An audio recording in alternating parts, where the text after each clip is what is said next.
It's time to learn about radio. James Clerk Maxwell first theorized radio with his mathematical formula in 1864, which proved wireless waves could travel through space with information. In 1888, Heinrich Rudolf Hertz was able to prove this theory in an experiment. Fast forward about 30 years, and we find the early stages of audio broadcasting and in-home receivers. KDKA in Pittsburgh, Pennsylvania, is commonly credited with receiving the first license, received October 1920. They went on to broadcast live that November's presidential election results in its inaugural show. Radio ownership grew from about 2 out of every 5 homes in 1931 to about 4 out of every 5 homes in 1938. Now it's time to meet the FCC.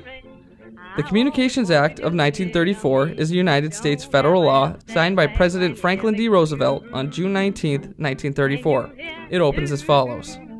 For the purpose of regulating interstate and foreign commerce in communication by wire and radio, so as to make available, so far as possible, to all the people of the United States a rapid, efficient, nationwide, and worldwide wire and radio communication service with adequate facilities at reasonable charges, for the purpose of national defense and for the purpose of securing a more effective execution of this policy by centralizing authority theretofore granted by law to several agencies and by granting additional authority with respect to interstate and foreign commerce in wire and radio communication, there is hereby created a commission to be known as the Federal Communications Commission, which shall be constituted as hereinafter provided, and which shall execute and enforce the provisions of this act.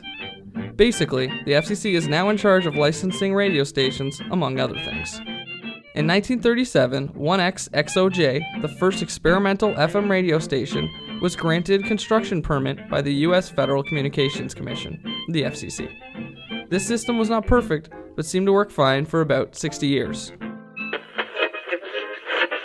In 1996, President Clinton decided to go away with the regulation that had been in place for decades by signing the 1996 Telecommunications Act.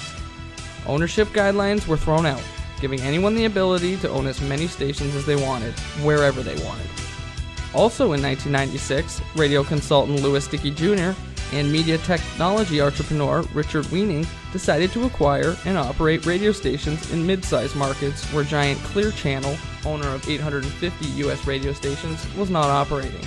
Within just 14 years, Cumulus, now its own giant, owned 570 radio stations in 125 markets.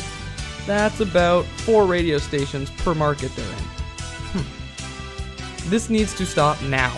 Our cable companies are acting in the same fashion, getting bigger, more powerful, and less likely to allow room for the voice of the people to be heard. By giving the voice that belongs to an entire nation to just a few corporations, a certain rhetoric is born and cultivated into the monster we see before us today.